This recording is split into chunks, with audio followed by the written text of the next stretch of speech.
Hello everyone, this is Hamasri, working as zoology lecturer in Sir C.R. Reddy Women's College, Eluru. Now I am going to describe about the topic modern gear, techniques for the maintenance of gear. In Unit 4, Gear, paper title Capture Fishery 2. So let's start the topic. Fishing gear and maintenance. Maintenance of equipment is important to protect your investment and ensure many successful and fun fishing trips. So మన ఇన్వెస్ట్మెంట్ని protect చేసుకోవడం కోసం, అంటే మనం చాలా ఖర్చుతో మనం ఆ బోట్లో ఉండే ఎక్విప్మెంట్ అంతా కొంటాం కాబట్టి సో అవి డ్యామేజ్ అయితే మన ఇన్వెస్ట్మెంట్ అంతా వేస్ట్ అవుతుంది. సో అలా వేస్ట్ అవ్వకుండా ఉండడం కోసం మన ఇన్వెస్ట్మెంట్ని ప్రొటెక్ట్ చేసుకోవడం కోసం అండ్ అలాగే ఫిషింగ్ ట్రిప్స్ని సక్సెస్ఫుల్ చేసుకోవడం కోసం కూడా మనం ఇందులో ఉండేటటువంటి ఎక్విప్మెంట్ అంతా కూడా మెయింటైన్ చేయడం అనేది చాలా ఇంపార్టెంట్ అనమాట. Rods, always carefully transport and store rods to prevent damage.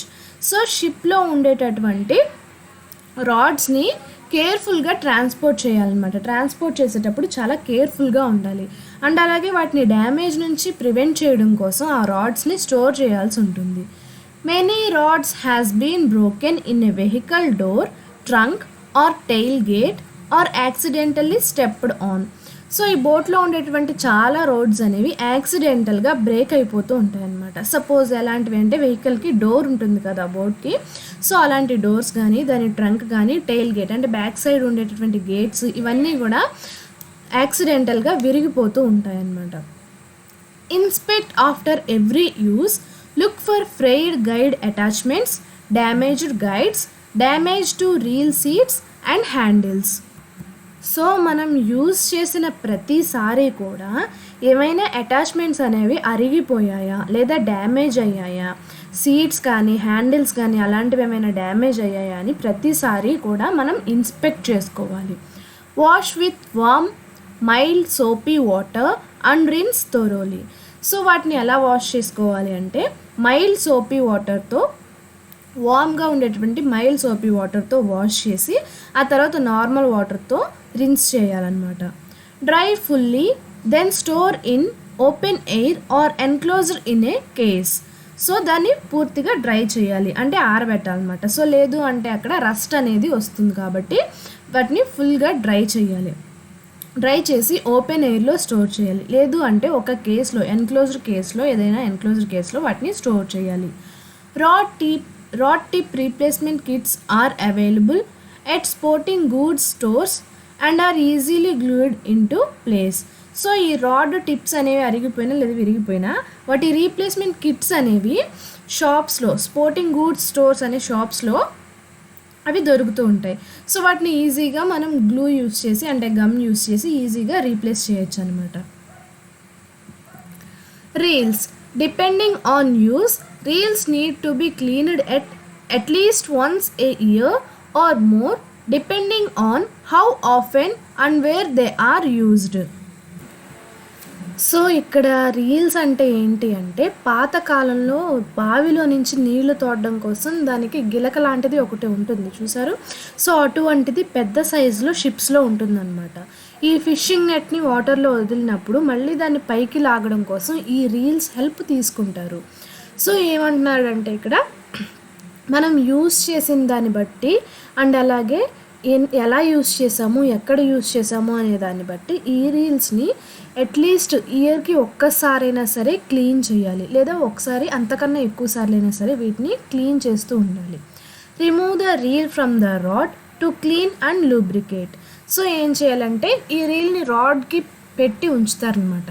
So రీల్ని wash చేయాలి అంటే, క్లీన్ చేయాలి అంటే ఆ రాడ్ నుంచి రీల్ని రిమూవ్ చేయాలన్నమాట. క్లీన్ చేయాలన్నా దీన్ని లూబ్రికేట్ చేయాలన్నా అంటే దీనికి గ్రీజ్, ఆయిల్స్ లాంటివి అప్లై చేసి స్టోర్ చేయాలన్నా సరే దాన్ని రాడ్ నుంచి ముందు రిమూవ్ చేసుకోవాలి. Different reel types require varied methods of disassembly and cleaning. So different types of reels అనేవి ఉంటాయి. సో దానికి డిస్అసెంబుల్ మెథడ్స్ అనేవి డిఫరెంట్గా ఉంటాయి, క్లీనింగ్ మెథడ్స్ కూడా డిఫరెంట్గా ఉంటాయి.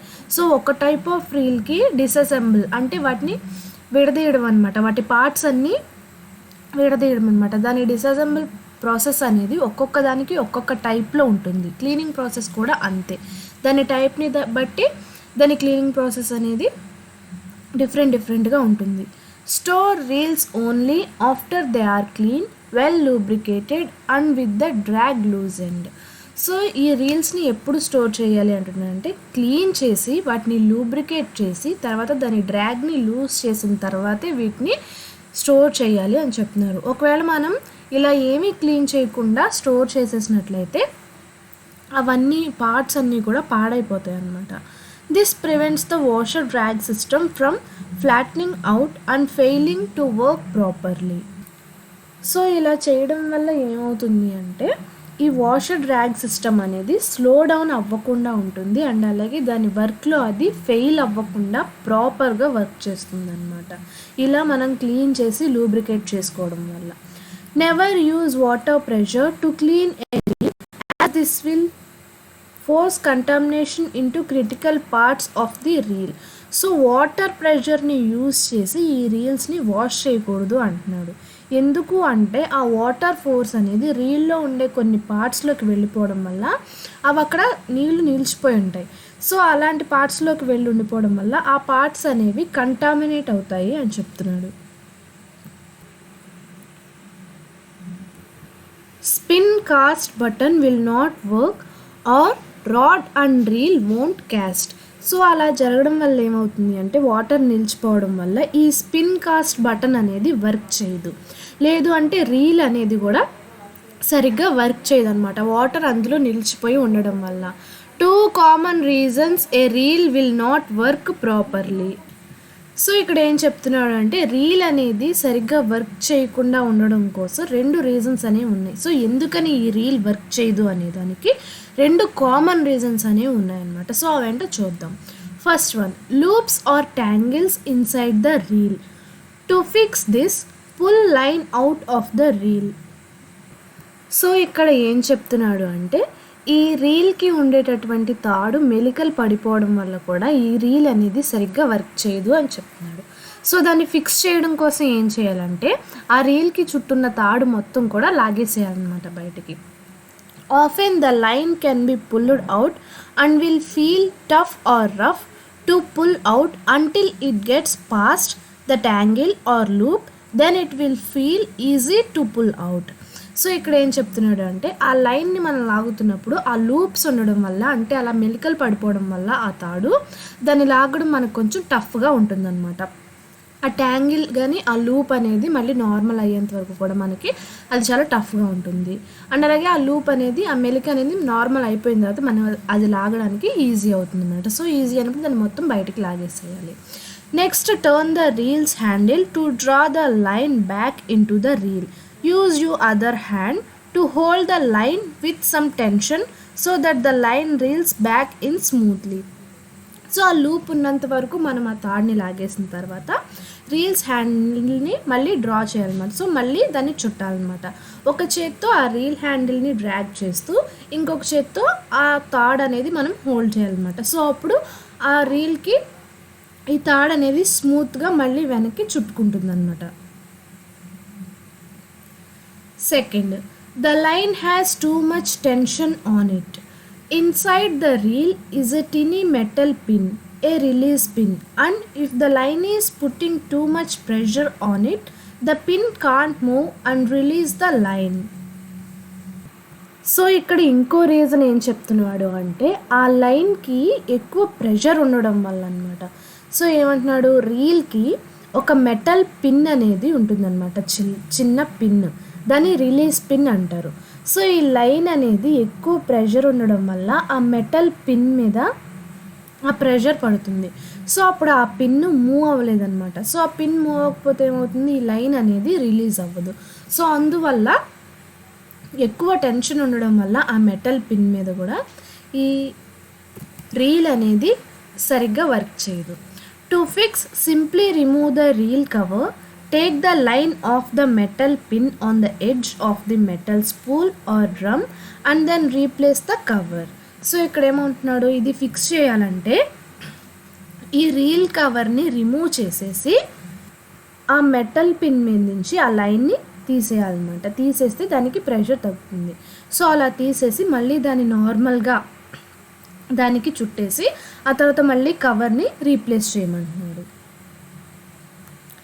Line replacement. సో ఈ లైన్ రీప్లేస్మెంట్ అనేది ఎలా చేస్తారు?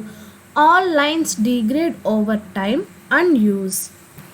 సో ఇక్కడ ఏం చెప్తున్నాడు అంటే ఈ లైన్స్ అన్నీ కూడా ఎక్కువ టైము అండ్ అలాగే ఎక్కువ మనం యూస్ చేయడం వల్ల డీగ్రేడ్ అయిపోతాయి, అంటే బ్రేక్ అయిపోతాయి లేదా డ్యామేజ్ అవుతాయి అని చెప్తున్నాడు. Exposure to ultra violet rays of the sun will hasten the degradation of line. So ఈ లైన్ అనేది ఈ అల్ట్రా వైలెట్ రేస్కి ఎక్స్పోజ్ అవ్వడం వల్ల అది డీగ్రేడేషన్ని ఫాస్టెన్ చేస్తుంది, అంటే ఇంకా ఫాస్ట్గా ఈ లైన్ అనేది డీగ్రేడ్ అయిపోతుంది. Replace line once a year. So ఇయర్లో ఒక్కసారైనా సరే ఈ లైన్ని రీప్లేస్ చేయమంటున్నాడు, అంటే ఓల్డ్ లైన్ తీసేసి న్యూ లైన్ అనేది పెట్టాలన్నమాట. Choice of which line to use, composition, weight, colour etcetera is dependent on the type of reel, species of fish sought, type of structure or environment to be fished. So ఎలాంటి type of line అనేది use చేయాలనేది దేని మీద ఆధారపడి ఉంటుంది అంటే ఎలాంటి composition of line, ఎంత వెయిట్ ఉన్న లైన్ అండ్ అలాగే ఏ కలర్ ఆఫ్ లైన్ యూజ్ చేయాలి అనేది దేని మీద ఆధారపడి ఉంటుంది అంటే టైప్ ఆఫ్ రీల్ మీద. సో ఆ రీల్ ఏ టైప్ది అనే దాన్ని బట్టి అండ్ అలాగే ఎలాంటి ఫిషెస్ స్పీసెస్ని మనం పట్టుకోవాలనుకుంటున్నాం అనే దాన్ని బట్టి అండ్ అలాగే ఎలాంటి ఎన్విరాన్మెంట్లో ఫిషింగ్ చేయాలి అనుకుంటున్నాం అనే దాన్ని బట్టి ఈ ఎలాంటి లైన్ యూజ్ చేయాలనేది ఆధారపడి ఉంటుంది అనమాట.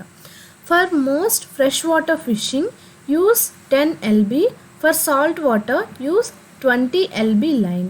సో ఫ్రెష్ వాటర్ ఫిషింగ్కి 10 LB లైన్ని అండ్ అలాగే సాల్ట్ వాటర్ ఫిషింగ్కి 20 LB లైన్ని యూజ్ చేయమంటున్నాడు. సో 10 LB అంటే ఎంత అంటే అప్రాక్సిమేట్గా 5 kgs లైన్ అనమాట. సో ఫ్రెష్ వాటర్లో ఫిషింగ్కి 5 kgs వెయిట్ ఉండేటటువంటి లైన్ని, సాల్ట్ వాటర్కి 10 kgs వెయిట్ ఉండేటటువంటి లైన్ని యూజ్ చేయమంటున్నారు. Over spooling of line is a major cause for reel mall functions. So ఈ రీల్ అనేది సరిగ్గా వర్క్ చేయట్లేదు అనే దానికి మేజర్ కాజ్ అంటే మెయిన్ ప్రాబ్లం ఏంటి అంటే ఓవర్ స్పూలింగ్ ఆఫ్ లైన్, అంటే లైన్ని మళ్ళీ వెనక్కి పుల్ చేసేటప్పుడు చాలా ఫాస్ట్గా పుల్ చేయడం వల్ల ఈ లైన్లో లూప్స్ అవి వచ్చేస్తాయి కదా. సో అందువల్ల ఈ రీల్ మాల్ ఫంక్షన్స్కి అది కాజ్ అవుతుందన్నమాట. Be careful, put too much line on the reel. So ఏం చెప్తున్నాడంటే ఆ రీల్ మీద ఎక్కువ లైన్ని ఉంచమంటున్నాడు, సో దట్ అది వెయిట్ని హ్యాండిల్ చేసుకుంటుంది అనమాట. To replace line on a reel, remove the cover and the old line from the reel.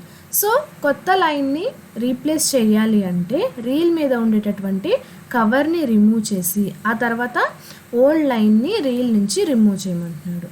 Pass the new line from the spool that it comes on through the line hole in the cover and then tie it on the reel's spool. So ఈ old లైన్ని తీసేసిన తర్వాత new లైన్ని pass చేయాలన్నమాట. So reel చుట్టూ ఈ new లైన్ని spool help తీసుకొని, స్పూల్ అంటే ఒక రాడ్ టైప్ లాంటిది, దాని హెల్ప్ తీసుకొని దాన్ని ఒక రౌండ్ ఈ రీల్ చుట్టూరు చుట్టి దాన్ని మళ్ళీ నార్మల్ దగ్గరికి తీసుకెళ్ళి అక్కడ ఒక టై చేయమంటున్నాడు, అక్కడ ముడేయాలన్నమాట. Many knots will work but the arbor knot works best. So చాలా టైప్స్ ఆఫ్ నాట్స్ అనేవి ఉంటాయి మనకు తెలుసు, బట్ ఆర్బర్ నాట్ అదొక టైప్ ఆఫ్ నాట్ అనమాట. సో అది చాలా టైట్గా ఉంటుంది, సో ఆ నాట్ వేస్తే బెస్ట్ అని చెప్పేసి అంటున్నారు. Then turn the handle to wind line on to the reel straight from the spool. So హ్యాండిల్ని పట్టుకొని ఆ లైన్ని ఆ రీల్ చుట్టూరు చుట్టాలన్నమాట. The spool straightగా. The spool can be held by another person or even left on the floor as you spool line onto the reel. So ఈ spool అనేది ఇంకొక రాడ్ లాంటిది, సో అది వేరే పర్సన్ అయినా హ్యాండిల్ చేయాలి, లేదంటే దాన్ని అలా ఫ్లోర్ మీద వదిలేసి ఈ రీల్ చుట్టూ ఈ లైన్ని చుట్టాలి. When the reel is full or has about 100 yards of line, cut the line. Then thread the cut end of the line through all the eyes on the rod and tie on tackle. So ఈ reel అనేది full అయిపోయిన తర్వాత ఈ లైన్తో అంటే about 100 yards of line అంటే 91 meters అనమాట. So అన్ని metres of line అనేది దాని చుట్టూ చుట్టిన తర్వాత సో దాన్ని ఎండ్ అనేది కట్ చేసి దానికి ఒక థ్రెడ్తో గట్టిగా ముడేయమని చెప్తున్నారు. Remember to recycle the old line. So మనం తీసేసినటువంటి ఓల్డ్ లైన్ ఏదైతే ఉందో దాన్ని రీసైకిల్ చేయాలి అని అంటున్నారు. Tackle. Hooks, swivels, lures, pliers and clippers can rust if stored while damp. So ఈ హుక్స్, ల్యూర్స్ అంటే ఎరవేస్తాం కదా, అవి కటింగ్ ప్లేయర్స్, క్లిప్పర్స్ ఇవన్నీ ఏవైతే ఉన్నాయో వాటన్నిటిని తడిగా ఉన్నప్పుడు కనుక మనం స్టోర్ చేసినట్టయితే అవి రస్ట్ పట్టేస్తాయి అన్నమాట, తుప్పు పట్టేస్తాయి. Leave tackle boxes open until the contents are dry. Use silicone packs found in many items to help observe moisture. So అవి తడి ఆరేంత వరకు కూడా ఈ ట్యాకిల్ బాక్సెస్ని ఓపెన్ చేసి ఉంచమంటున్నాడు అనమాట. సో అవి డ్రై అయ్యేంత వరకు. సో అవసరమైతే ఈ సిలికాన్ ప్యాక్స్ని యూజ్ చేయమంటున్నాడు. సో ఎందుకు అంటే ఈ సిలికాన్ అనేది మాయిశ్చర్ని అబ్జర్వ్ చేయడానికి హెల్ప్ చేస్తుంది. సో వాటిని యూజ్ చేసి వీటిని డ్రై చేయమని చెప్తున్నారు. Certain plastic leaves react when stored together or exposed to extreme heat. They melt and can become a globe. So కొన్ని ప్లాస్టిక్ లీవ్స్ ఏమవుతాయి అంటే పక్కనే మనం వాటికి ఏమేమి అడ్డు పెట్టకుండా అలా పెట్టేసామంటే అవి ఎక్స్పోజ్ అయినప్పుడు ఎక్స్ట్రీమ్ హీట్కి అంటే చాలా ఎక్కువ హీట్కి ఎక్స్పోజర్ అయినప్పుడు ఏమవుతాయంటే అవి కరిగిపోయి మెల్ట్ అయిపోయి ఒక గ్లోబ్ లాగా చుట్టుకుపోతాయి అన్నమాట. అంటే రౌండ్గా దగ్గరికి కుచించుకుపోతాయి అంటారు కదా, సో అలా అయిపోతాయి అన్నమాట. It is best to store different soft plastics separately in there original packaging away from heat. So ఏం చేయమంటున్నా అంటే అవి ఒరిజినల్గా ప్యాక్ చేసినప్పుడు ఎలా అయితే ఉన్నాయో సో వాటిల్లోనే పెట్టి వాటిని విడివిడిగా స్టోర్ చేయడం అనేది చాలా మంచిది. సో హీట్కి దూరంగా ఉంచాలి వాటిని అని చెప్తున్నాడు. Salt water. Use of fishing equipment in salt water requires a disciplined and detailed regimen to clean and protect the equipment due to the corrosive nature of salt water, especially with metal parts. So ఇక్కడ ఏం చెప్తున్నారంటే మనం salt వాటర్లో ఈ fishing ఎక్విప్మెంట్ని use చేయాలనుకున్నప్పుడు మనకి దాని detailed procedure and అలాగే డిసిప్లిన్ అనేది చాలా అవసరం అనమాట. దాన్ని క్లీన్ చేసి దాన్ని ఎలా ప్రొటెక్ట్ చేయాలి అనేది డీటెయిల్డ్ ప్రొసీజర్ అనేది మనకు తెలియాలి. సో ఒకవేళ అలా తెలియకపోతే కనుక సాల్ట్ వాటర్ యొక్క కొరోజివ్ నేచర్ వల్ల ఈ ఎక్విప్మెంట్ మొత్తం కూడా పాడైపోయేటటువంటి ఛాన్సెస్ ఉన్నాయి. ఎస్పెషల్లీ ఏంటి అంటే మెటల్ పార్ట్స్ అనేవి ఎక్కువగా పాడైపోతూ ఉంటాయి. సో మనకి డీటెయిల్డ్ ప్రొసీజర్ అనేది తెలియాలి. Equipment should be gently rinsed after every use. Do not use high water pressure. The object is to wash off the salt water, so it is best to avoid submerging the equipment. So ఇక్కడ ఏం చెప్తుందంటే ఆ ఎక్విప్మెంట్ని salt వాటర్లో use చేసిన ప్రతిసారి కూడా మనం దాన్ని రిన్స్ చేయాలన్నమాట. మామూలు వాటర్తో జెంట్లీ రిన్స్ చేయాలి, అంటే స్మూత్గా వాటిని డీల్ చేయాలి. సో నార్మల్ వాటర్తో రిన్స్ చేయాలి. సో ఎక్కువ హై ప్రెషర్ అనేది ఇక్కడ యూస్ చేయకూడదు. ఎందుకు అంటే ఆ ఎక్విప్మెంట్ అనేది పాడైపోతుంది ఎక్కువ హై ప్రెషర్ యూస్ చేస్తే. మెయిన్ ఆబ్జెక్ట్ ఏంటి అంటే వాటి నుండి సాల్ట్ వాటర్ని వాష్ ఆఫ్ చేయడమే కానీ దాన్ని కడిగేయకూడదు అనమాట. సో సబ్మర్జింగ్ ద ఎక్విప్మెంట్ అంటే వాటర్లో ఈ ఎక్విప్మెంట్ అంతా ముంచి తీస్తే వాష్ అయిపోతుంది కదా అన్నట్టు చేయకూడదు. సో జెంట్లీ వాటిని రిన్స్ చేయాలన్నమాట. For spin cast reels, be sure to remove the cap and rinse inside.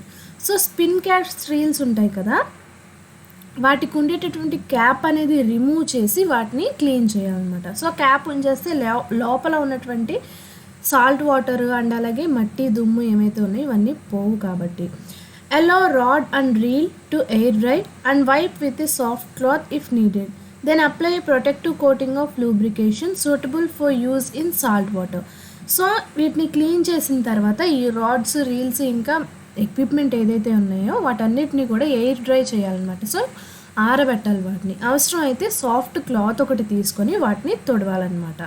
ఆ తర్వాత దానికి లూబ్రికేషన్ అనేది అప్లై చేయాలి. గ్రీస్ కానీ ఆయిల్స్ కానీ వాటికి లూబ్రికెంట్స్ ఏవైతే సూటబుల్గా ఉంటాయో అవి తీసుకొని వాటికి ఒక లేయర్ కోటింగ్ అనేది వేయాలి. The sooner items can be cleaned and properly lubricated, the sooner they are returned to a protective state and the longer they will last. So మనం ఎంత ఫాస్ట్గా ఈ ఐటమ్స్ని క్లీన్ చేసి లూబ్రికేట్ చేస్తామో సో అంత ఫాస్ట్గా అవి వాటి ఒరిజినల్ స్టేట్కి, ప్రొటెక్టివ్ స్టేట్కి వచ్చేస్తాయి. సో అవి అలా చేయడం వల్ల ఎక్కువ కాలం వరకు మన్నుతాయి అన్నమాట. Corrosion and rust are much harder to remove than to prevent. So ఈ corrosion అండ్ అలాగే రస్ట్, తుప్పు ఇవన్నీ పట్టేయడం వల్ల వాటిని మనం రిమూవ్ చేయడం అనేది చాలా కష్టం. సో రిమూవ్ చేయడం బదులుగా ఏం చేయాలి అంటే వాటిని ప్రివెంట్ చేయడం అనేది చాలా ఈజీ. సో ప్రివెంటివ్ మెజర్స్ అనేవి ఫస్ట్ తీసుకోవాలి. Corrosion begins immediately. So do not leave items unattended for long, or better yet, take a gallon of fresh water for a quick initial rinse and do a more thorough job ASAP. So corrosion అనేది ఇమీడియట్గా start అయిపోతుంది. So తుప్పు పట్టేస్తూ ఉంటుంది కదా, అది ఇమీడియట్గా start అవుతుంది అనమాట. సో ఎక్కువగా ఐటమ్స్ని చాలాసేపు వదిలేయకుండా వెంటనే వాటిని క్లీన్ చేయాలన్నమాట. ఎప్పుడైతే మనం సాల్ట్ వాటర్లో వాటిని యూస్ చేసాము, సో బయటికి రాగానే వెంటనే వీటన్నిటిని కూడా ఫ్రెష్ వాటర్తో క్లీన్ చేసేసుకోవాలన్నమాట. Hooks, steel leaders, use through plastic, they have metal hooks, and virtually anything used in a saltwater environment should be clean and properly protected. So ఈ హుక్స్, స్టీల్ ల్యాడర్స్ అండ్ అలాగే ల్యూస్ అంటే ఎర్రలు ఉంటాయి కదా, so అవి plastic అయినా సరే వాటికి ఉండే హుక్స్ అనేవి మెటల్ హుక్స్ అనమాట. సో వాటన్నిటినీ కూడా సాల్ట్ వాటర్ ఎన్విరాన్మెంట్లో మనం యూస్ చేసిన తర్వాత దాన్ని కంపల్సరీగా క్లీన్ చేసి ప్రొటెక్ట్ చేయాలన్నమాట. ప్రాపర్గా వాటిని స్టోర్ చేయాలి. Never put lures back in a tackle box after being used in salt water before properly cleaning them. So వాటిని ప్రాపర్గా క్లీన్ చేయకుండా ట్యాకిల్ బాక్స్లో వాటిని పెట్టేయొద్దు అంటున్నారు సాల్ట్ వాటర్లో యూజ్ చేసిన తర్వాత. ఎందుకు అంటే దానివల్ల మిగతావి కూడా పాడైపోతాయి కాబట్టి. Those lures with small amount of salt water on them can drain the entire contents of A tackle box. అందులో ఉన్నది కొంచెం సాల్టే కదా, ఏమవుదులే అని చెప్పేసి మనం వాటిని మళ్ళీ ట్యాకిల్ బాక్స్లో క్లీన్ చేయకుండానే అలా పెట్టేసినట్టయితే ఆ ట్యాకిల్ బాక్స్లో ఉన్నటువంటి మిగతా కంటెంట్స్ అన్నీ కూడా స్పాయిల్ అయిపోతాయి అన్నమాట. Items made of plastic and other non metals need to be thoroughly cleaned prior to storage. So ప్లాస్టిక్తో తయారైనటువంటి ఐటమ్స్ అండ్ అలాగే నాన్ మెటల్స్ ఇవన్నీ కూడా మనం క్లీన్ చేసి త్వరగా వాటిని స్టోర్ చేయాలి. This should make them last much longer and perform better. So దానివల్ల ఏమవుతుందంటే ఇవి ఎక్కువ కాలం మన్నుతాయి అండ్ అలాగే బెటర్గా వర్క్ చేస్తాయి అన్నమాట.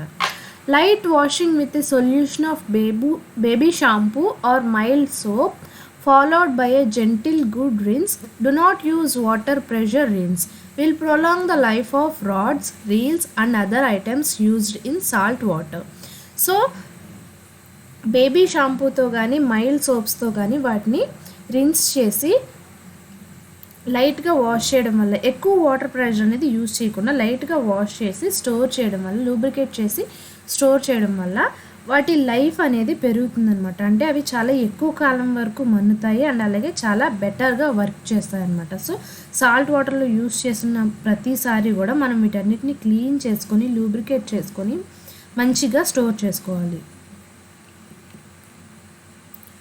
Avoid reeling sinkers and baits all the way to the rod tip.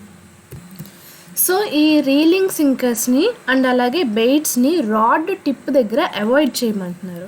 Service your gear off the water to avoid losing parts overboard or in your boat. So గియర్ని service చేయమంటున్నారు అనమాట. అంటే వాటిని క్లీన్గా ఉంచుకోవాలని చెప్తున్నారు. సో దాని parts అనేవి మనం కోల్పోకుండా ఉండాలి అంటే వాటిని ఎప్పటికప్పుడు క్లీన్ చేసుకుంటూ ఉండాలి. Be sure to have your gear serviced in the off season. So మనం యూజ్ చేయకుండా ఉంచినప్పుడు ఆ గియర్ అనేది మనం క్లీన్ చేసుకొని ఉంచుకోవాలి అంటున్నారు. Service your gear if you aren't getting the distance you want when casting. So మనం గియర్స్ని యూజ్ చేసేటప్పుడు అంటే వాళ్ళని ఆ చెరువులోకి లేదా సముద్రంలోకి వేసినప్పుడు అవి మనం అనుకున్నంత డిస్టెన్స్ కనుక అవి వెళ్ళకపోతే వాటిని క్లీన్ చేసుకోమంటున్నారు అనమాట. అంటే వాటిని క్లీన్గా ఉంచుకోమంటున్నారు. Only oil reel parts with reel oil, not 3-in-1 or WD-40. So ఈ రీల్ పార్ట్స్ ఏవైతే ఉన్నాయో వాటిని రీల్ ఆయిల్తో మాత్రమే లూబ్రికేట్ చేసుకోమంటున్నారు అనమాట. సో మిగతా వేటితోని వాటిని లూబ్రికేట్ చేయొద్దు అని చెప్తున్నారు. Service your gear if you drag is in smooth. So గియర్ని సర్వీస్ చేసుకోమంటున్నారు అంటే మళ్ళీ క్లీన్ చేసుకోమంటున్నారు. ఎందుకు అంటే మనం డ్రాగ్ చేసినప్పుడు అంటే పుల్ చేసినప్పుడు అది సరిగ్గా రాలేదు అంటే కనుక దానిలో ఏదో ప్రాబ్లం ఉన్నట్టు. సో దాన్ని మళ్ళీ క్లీన్ చేసుకొని ఎప్పటికప్పుడు నీట్గా ఉంచుకోమంటున్నారు. Service your gear when you notice increased noise or vibration during retrieve. So మనం గియర్ని లాగేటప్పుడు అందులో ఏమైనా వైబ్రేషన్స్ లాంటివి అండ్ అలాగే లాగేటప్పుడు ఏదైనా చిన్న చిన్న సౌండ్స్ లాంటివి వస్తే కనుక వాటిని క్లీన్ చేసుకొని వాటిని సర్వీసింగ్ చేసుకోమంటున్నారు అనమాట. Clean the cork on your rod handles with rubbing alcohol. So rod హ్యాండిల్స్కి ఉన్నటువంటి కార్క్స్ అయితే ఏమైతే ఉన్నాయో వాటిని రబ్బింగ్ ఆల్కహాల్తో క్లీన్ చేసుకోమంటున్నారు అనమాట. Check rod eyes for snags by swabbing the inside with a Q tip. So ఈ రాడ్ ఐస్ ఏవైతే ఉన్నాయో వాటిలో ఏమైనా షార్ప్ ఆబ్జెక్ట్స్ అనేవి ఉన్నాయా లేదా అనేది క్లీన్ చేసుకునేటప్పుడు చూసుకోవాలన్నమాట. Clean and wipe down your gear after each day on the water. So మనం ప్రతిసారి కూడా వాటర్లో ఈ గియర్ని యూజ్ చేసిన ప్రతిసారి కూడా దాన్ని క్లీన్ చేసుకొని తుడుచుకొని పెట్టుకోవాలన్నమాట నీట్గా. So this is what all about modern gear techniques for the maintenance of gear. Thank you.